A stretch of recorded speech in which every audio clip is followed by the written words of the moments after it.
When I think of the fantasy genre, my mind first goes to those stories that have massive depth and scale to them, those masterpieces of world building, filled with mysterious mythology, magic, warfare, intricate plotting, and a huge cast of characters with multiple points of view. If you didn't happen to catch on, I'm talking about epic fantasy. Now, to me, the word epic suggests a certain weight to it, a significance to the work that elevates the drama and provides the story with that distinctive grand scope. I don't know, I feel like epic fantasy is the hardest fantasy subgenre to actually pull off well because the author has so much to juggle. But epic fantasy has always been my favorite subgenre. So today I'm going to be talking about the top 10 best epic fantasy series that you need to read. Obviously, there's a lot of amazing series out there. I can't mention all of your favorites in this video, so make sure to tell me your favorites in the comments. But real quick, the channel has been blessed with a sponsor. Into the AM has been my favorite clothing brand for a long time now. I always trust the quality of their clothing.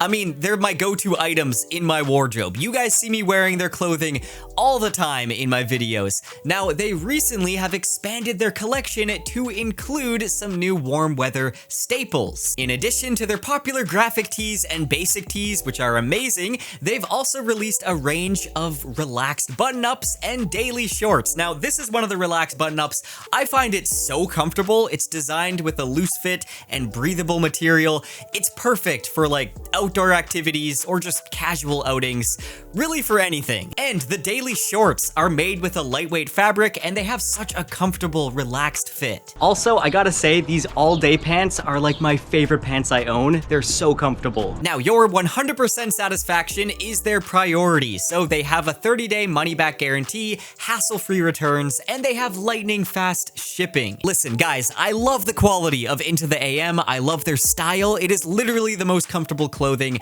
I own in my wardrobe. Anyways, the summer is the perfect time to upgrade your wardrobe, elevate your self-expression, and stay inspired. So make sure to use my link in the description or go to intotheam.com/capturedinwords to get 10% off your order. Huge thank you to Into the AM for sponsoring another video. Now back to the video. Okay, now keep in mind, this list is the best epic fantasy of all time. It's not underrated fantasy. I will make a video on that as well in the future, but my point is that if you're a fantasy fan, you're going to recognize most, if not all of the books on this list. Before I get into my top 10 epic fantasy series of all time though, I do have some honorable mentions. These are ones that just didn't quite make it into the top 10, and actually some of these are pretty underrated, so you need to read them. The Bound and the Broken by Ryan Cahill. Now, the only reason this one didn't make it onto my list is that I just recently started this series and I haven't made my way through all of them yet, so I can't put it on my top 10. I haven't finished reading it yet, but this is a very, very epic fantasy. It has a lot of classic fantasy tropes, but it also stands on its own really, really well. It's kind of classic fantasy done in a modern way, and also if you like the trope of dragon riders, then this series has that. Really enjoying The Bound and the Broken. From what I've read so far, I would recommend, but I definitely want to get caught up so I can start making videos on the series. Next up, we have the Dragonlance Chronicles by Margaret Wise and Tracy Hickman. Now, obviously, Dragonlance is a classic. It is super cozy fantasy. It's also a bit overwhelming though, because there's over 200 novels in this series. However, the main ones you just want to pay attention to is the Chronicles and the Legends series.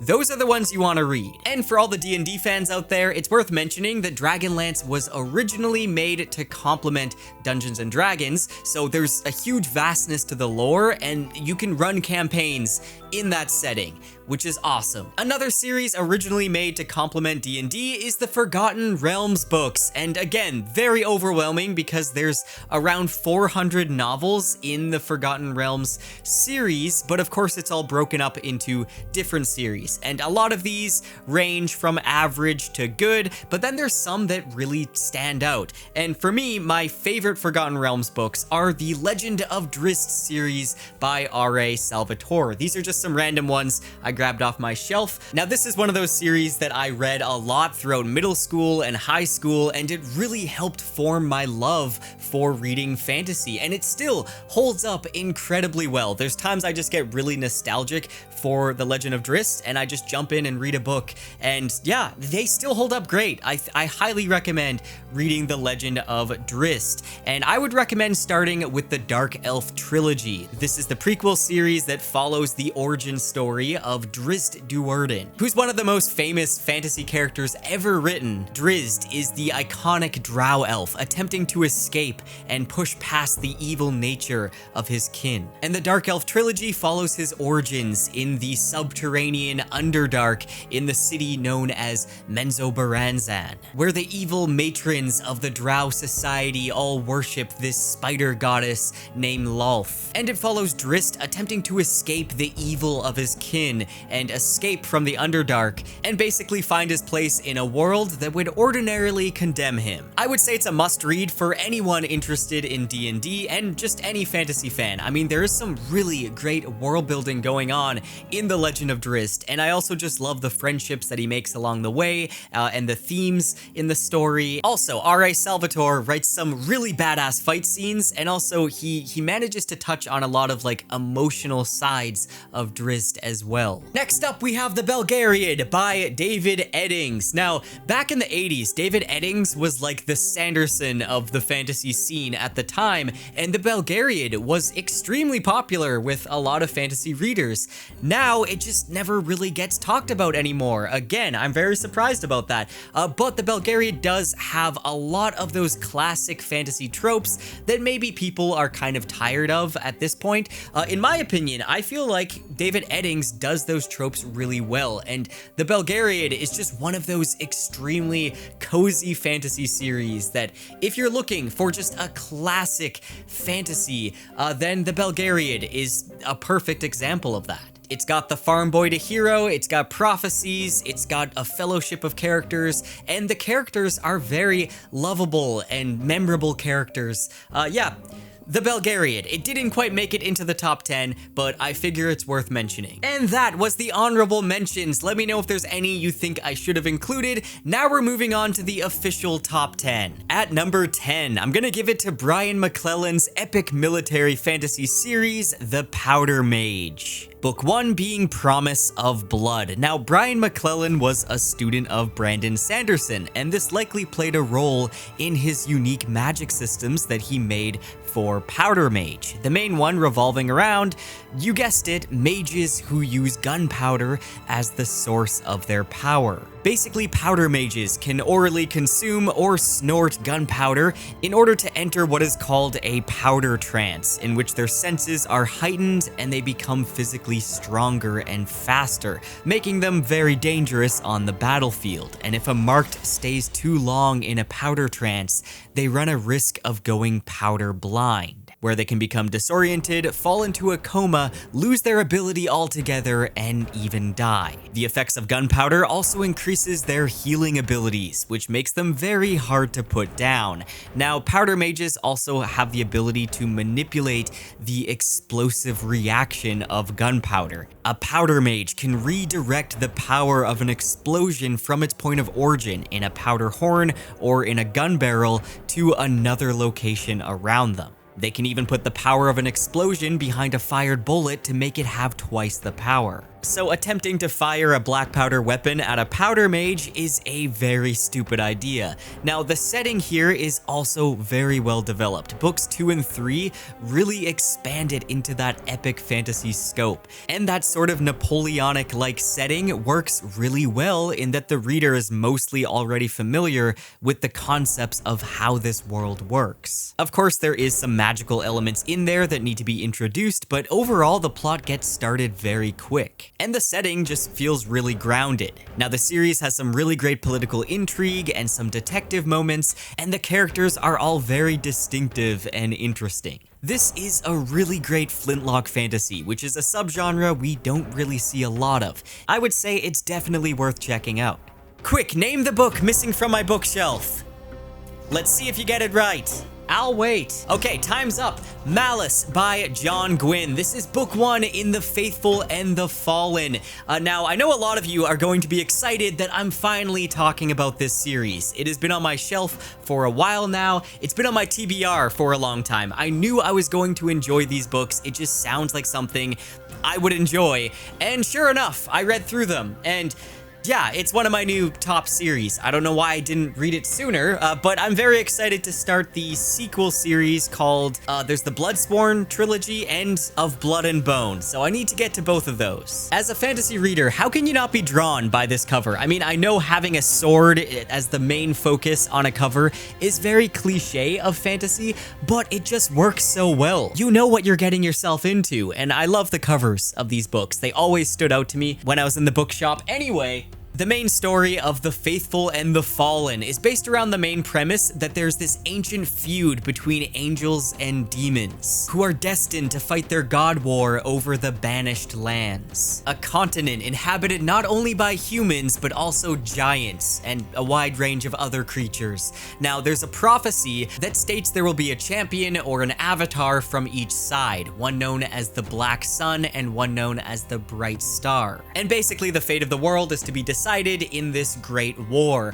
It sounds like basic fantasy stuff, but it's not as basic as it seems. Our primary protagonists are Corbin, a blacksmith's son who lives in the kingdom of Arden, and Veridis, first sword to High Prince Nathair. There's a bunch of other point of view characters as well, friends and family and allies and villains. It's epic fantasy, of course there's a lot of point of view characters. Now, at first I did feel like maybe some of the points of view didn't actually seem that related, but eventually all their paths come together, and sometimes in really surprising ways. Now, this is a series that doesn't necessarily do anything new in fantasy, but it is honed and sharp as a double-edged sword. I mean, this is excellent fantasy. I really enjoyed John Gwynne's writing style. It just feels like it fits perfectly with this grim setting and story. Now, it's very much inspired from Norse mythology and stories like Beowulf and Ragnarok. The whole series is an expression of the author's love for Scandinavian folklore and mythology and landscapes. And honestly, it feels like a more modern Norse epic. It is so good. Now, his characters were a big standout for me. I really enjoyed how deeply human they feel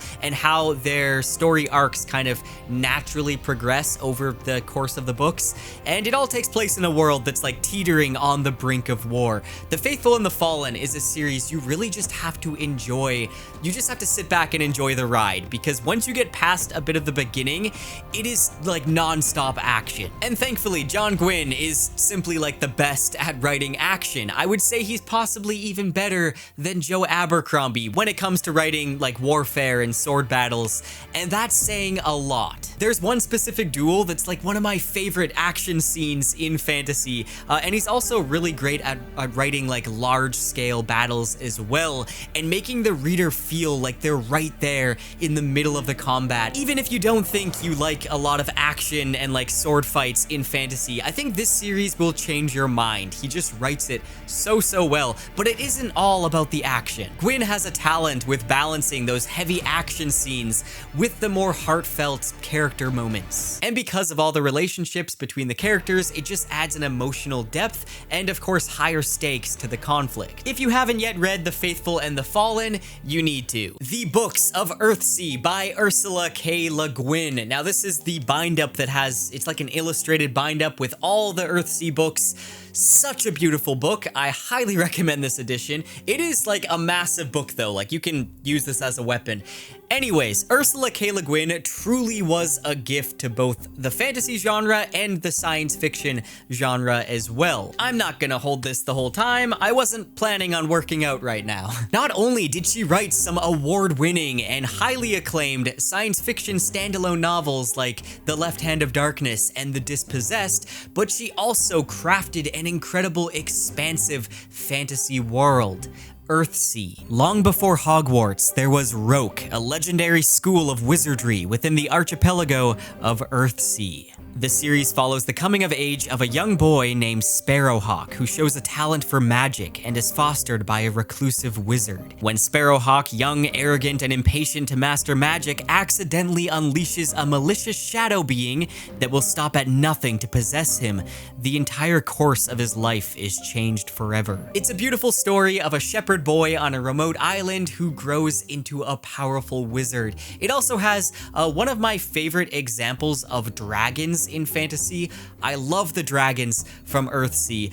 Not to mention just the world of Earthsea. This world made up of islands is so memorable and also just a really cozy experience. I will say that Earthsea isn't quite as epic in scale as some of the other series on this list, but it is well worth a read. I find that even though it's a highly acclaimed series, not many modern readers are reading Earthsea anymore, and the Earthsea cycle is one of the most important and best fantasy series that you can read, so you need to read it. Next up, we have a series that is very epic, but it feels very intimate at the same time, and that is The Realm of the Elderlings by Robin Hobb. This is a sprawling series that spans multiple trilogies and quartets, and it's all set within the same richly detailed world. Beginning with the Farseer trilogy, this trilogy follows the life of Fitz Chivalry Farseer. Young Fitz is the bastard son of the noble Prince Chivalry, raised in the shadow of the royal court by his father's gruff stableman.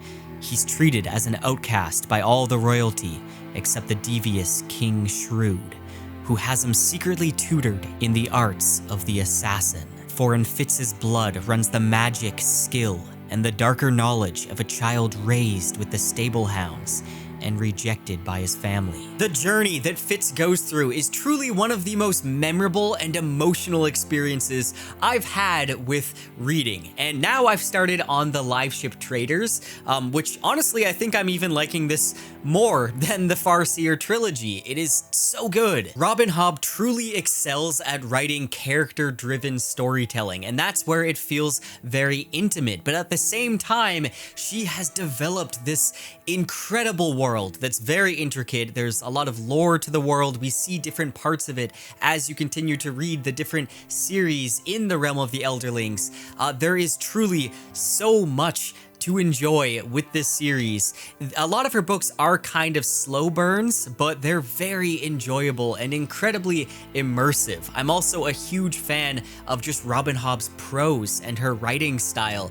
It is beautiful and it's really hard to not become immersed in her work. Memory, Sorrow, and Thorn by Tad Williams. This series is comparable to The Lord of the Rings in terms of the scope and the depth and the world building, as well as just the prose. Williams writes some really beautiful prose. After the High King of Osten-Ard dies, political intrigue abounds as the new king allies himself with the Storm King, an undead ruler of the elf-like Scythie who previously reigned over Osten-Ard. In response, a group of concerned scholars form the League of the Scroll in order to protect the realm, and unbeknownst to them, Castle Kitchen boy Simon is serving as an apprentice to a member of the League, who sends him on a perilous mission to save Osten-Ard.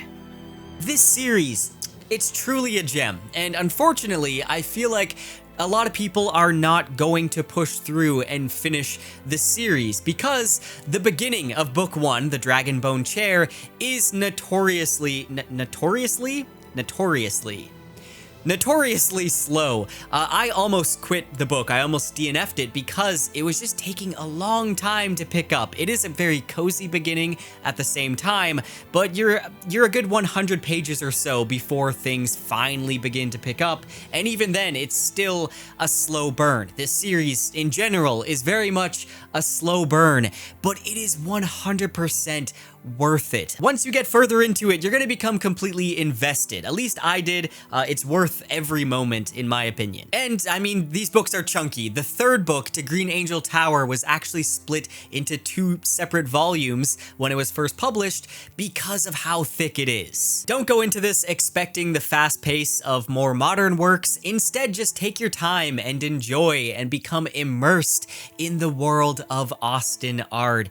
It is an incredible, beautiful world world, and it's a world where all the characters matter. Every single character matters in this series. One of the greatest things in fiction is the ability to be able to experience another's worldview from the inside, and Williams handles this so well. Ultimately, there is a big sense of hope in these books. Even though tragedy and suffering are parts of life, good things are still possible and life is still worth living. Williams is also not afraid to delve into some of the darkness that lies behind great ambitions, like the consequences to unchecked devotion to even a noble cause, or the genocide that builds empires, or the opposing narratives in history that are incompatible. At times, Memory, Sorrow, and Thorn can be a very melancholic read, but in a good, thoughtful and soul-purifying way, if that makes sense. Man, I don't know how to describe it, but these books feel mature, but not in the graphic adult content type of way, more so in just the way that it handles grown-up issues in a complex and satisfying way. The plotting is fantastic, the characters are top tier, and he nails the ending as well. Why haven't you read it yet? I still need to get to the sequel series, The Last King of Austin Ard, but I have heard some really great things about that series as well, so I'm excited to get to it. While including A Song of Ice and Fire on a list like this kinda seems like a no-brainer, it's also an undeniable truth. Now, listen up, it deserves a spot here even if it isn't finished yet. George R.R. Martin has crafted an enormous world with its rich and deep histories, culture, and most importantly, intricate political systems. Honestly, I would say the politics make A Song of Ice and Fire stand out among all the other epic fantasy that I've read, and it's what turned Game of Thrones into such a runaway hit show. We follow an enormous cast of flawed and realistic characters that grow and diminish with a heartbeat. I mean, protagonists are unceremoniously killed off, we see villains become heroes, betrayal and changed allegiances are a constant,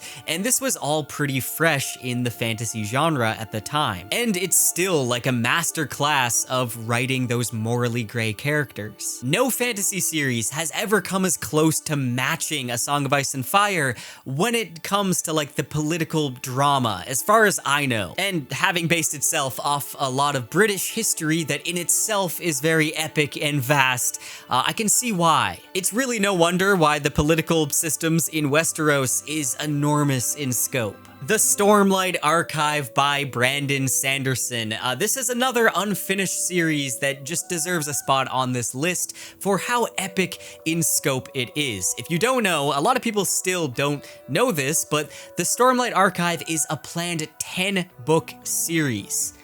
Have you seen how thick these books are? They're gigantic. Imagine 10 of those on your bookshelf. Yeah, I think I'm gonna have to reinforce my bookshelf. However, it is being split up into 5 book arcs. So the 5th book, which is coming out this year in December, is going to wrap up that arc. Then it's gonna continue later on with book 6, and that'll be a separate arc, still having, some of the same characters and everything. But we are going to have some type of conclusion near the end of book 5. Just not the ultimate conclusion, if that makes any sense. Now, the Stormlight Archive also takes place in Brandon Sanderson's Cosmere, which, if you're unaware at this point, you need to know about the Cosmere. This is his interconnected universe where a lot of his fantasy books take place, and you're going to find a lot of familiar characters and little Easter eggs hidden within his books. Now, while some may argue that Brandon Sanderson's prose is fairly simple, it's definitely not the same quality of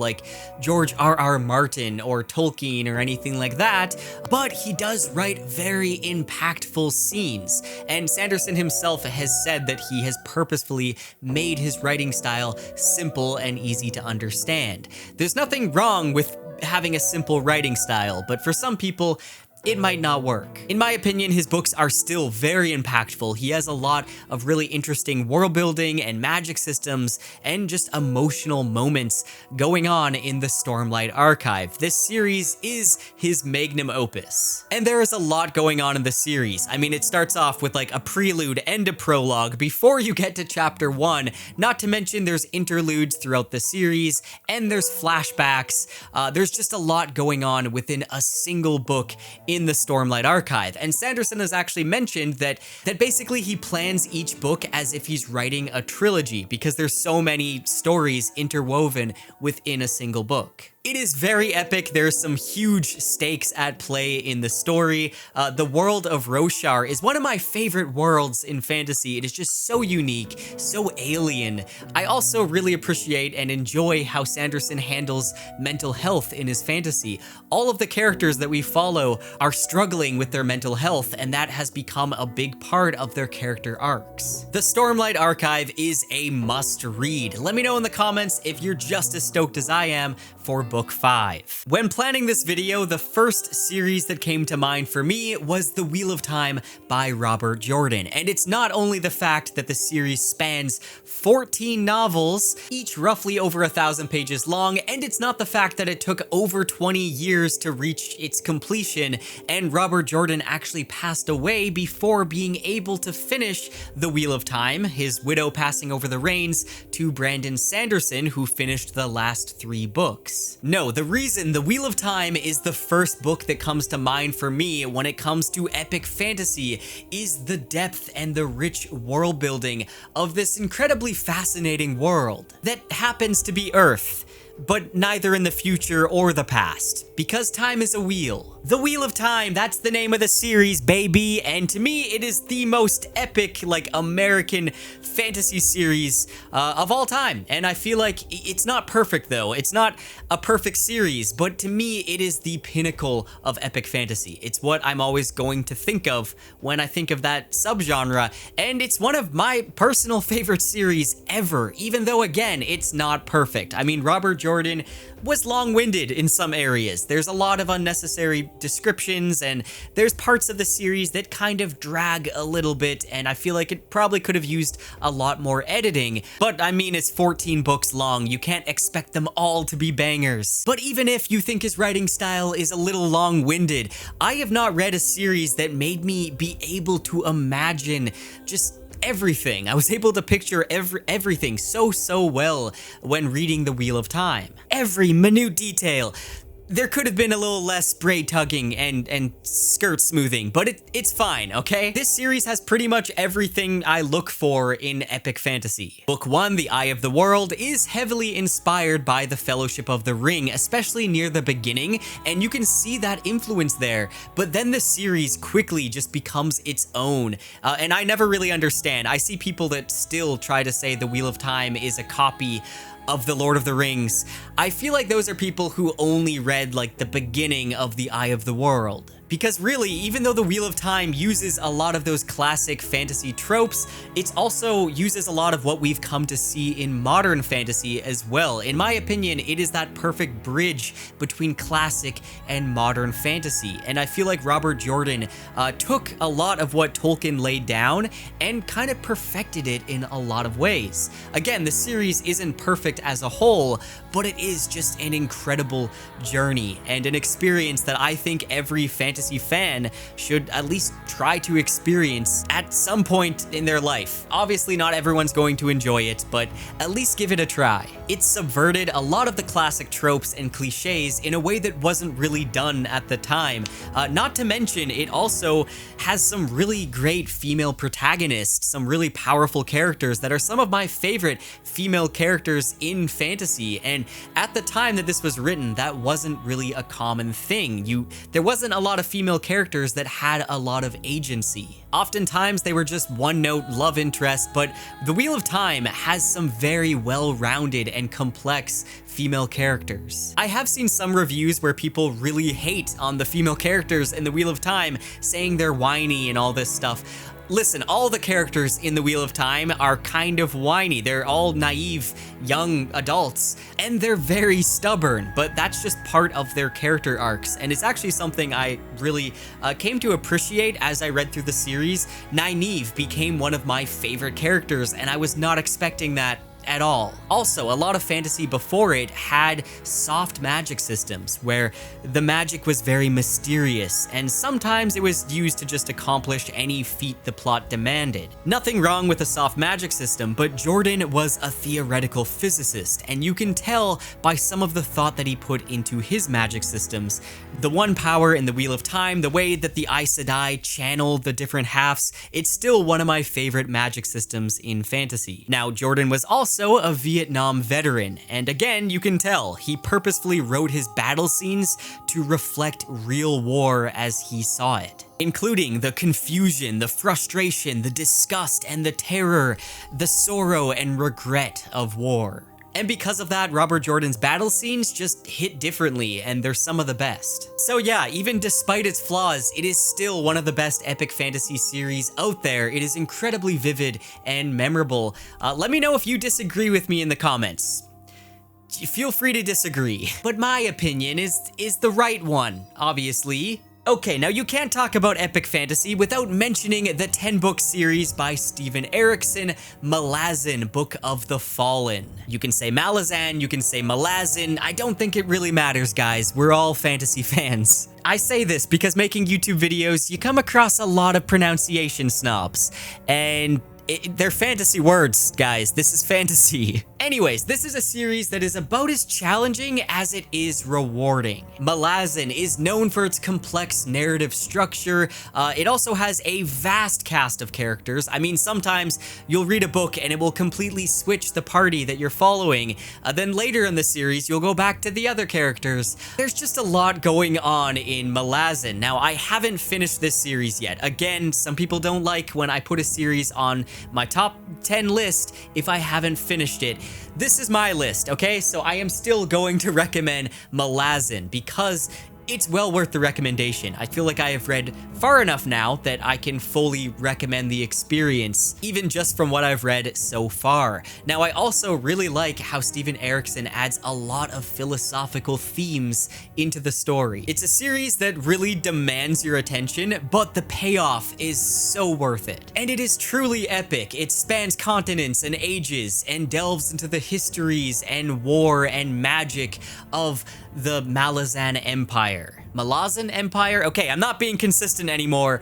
It doesn't matter. From what I've read so far, honestly, Erikson's world building is kind of unparalleled in the fantasy genre, and I feel like a lot of people are sleeping on Malazan Book of the Fallen. I feel like people get too intimidated by these books, but it is one of the most incredible fantasy series that I've read so far. Again though, it demands your attention. You need to be paying attention when reading these books. I recently got a comment from someone saying they tried listening to the first book as they were trying to go to sleep, and they just could never understand it. Don't try reading Gardens of the Moon when you're trying to go to sleep. You need to pay attention. No discussion of epic fantasy can go without paying respects to one of the authors who laid down the foundation of epic fantasy as we know it, and of course that is J.R.R. Tolkien. The depth of the lore of Middle-earth, the richness of the languages, and the sheer grandeur of the quest to destroy the One Ring exemplify the very essence of what makes fantasy epic. Now, I'm not just including The Lord of the Rings, I'm also including The Hobbit and The Silmarillion for this spot, because all of Tolkien's works are like the best of the best. Really, they pretty much are on a whole separate level from a lot of the other works on this list. And I'm not just trying to hype up Tolkien. We all know his books. The man was a master of the fantasy genre, and you truly can't really argue that. I do know that it's not gonna work for everyone. That's fine. Not everyone is going to enjoy Tolkien's writing style. He takes a lot of time to describe nature, and he enjoys a lot of just the small things in his world that he created, and delving into the small details. Now, at the same time, a lot of people try to argue that it doesn't hold up. that's just our modern day attention spans. Like, it does hold up very, very well. You can't tell me The Lord of the Rings is not a beautiful work of fiction, because it is. That's just a fact. If you don't enjoy it, that's fine. That's just your personal opinion, and it's not everyone's going to enjoy it. I understand. I do prefer the pacing of modern fantasy. There's a ton of modern fantasy books I enjoy more than The Lord of the Rings, but at the same time, I know when there's a legend in the room, and the legend is right there. Now, a lot of people do try to say that Tolkien invented fantasy, and that's not true. There are a ton of really great pre-Tolkien fantasy that not many people talk about. Tolkien didn't invent the genre. He was inspired by a lot of works before him, but he did help lay down the groundwork and make fantasy what it is today. Yeah, it might be a little predictable that Tolkien is #1 on the list. You probably saw that coming. But what can I say? It is a truly well-deserved spot. And that is my top 10 epic fantasy series of all time. I'll have links in the description for any of the books. If you're wanting to buy them, those are affiliate links, so it helps out the channel as well. Now, let me know if you agree with my positioning here, or if there's other series you would add onto your list. Let me know in the comments. Bonus honorable mention. The Nine Princes of Amber by Roger Zelazny. Now, again, the reason this one doesn't make the top 10 is the same reason with The Bound and the Broken. I just haven't finished reading this series yet, but this is a classic of epic fantasy, and it's one that I feel like has a very niche following. It's highly acclaimed, it's award-winning, but not really many people actually talk about this series anymore, and I feel like it's definitely worth mentioning. It's a really unique story, and this is a bind-up called The Great Book of Amber. It has all 10 books in this bind-up. But hey, you may be wondering, what's it about? When Carl Corey wakes up in a New York City hospital, he has no idea who he is or where he came from. His investigations lead him to discover that he is really Prince Corwin of the world of Amber. The world he currently lives in is just a shadow of Amber, the true world. Corwin is one of 9 possible future rulers of Amber, and now he will have to find a way to prove that he is worthy of the throne. He just has to defeat his brother's vast armies first. Truly one of the best portal fantasy series out there. For those that enjoy my content and want to help me be able to make more content like this, the best thing to do is to check out my Patreon or become a channel member. Now, I'm actually posting some new exclusive content on my Patreon, which I'm going to be doing every month, including some hour-long music compilations that I put together that is perfect music for reading fantasy. And I actually just posted some reading music that I designed specifically for epic fantasy that's available for all my patrons. Huge shout out to my amazing top tier patrons, including Anna, Josh, and Mike Baker. Thank you guys so much for the support. You are truly helping out the channel so much. And yeah, that's it for this video. I'll see you soon.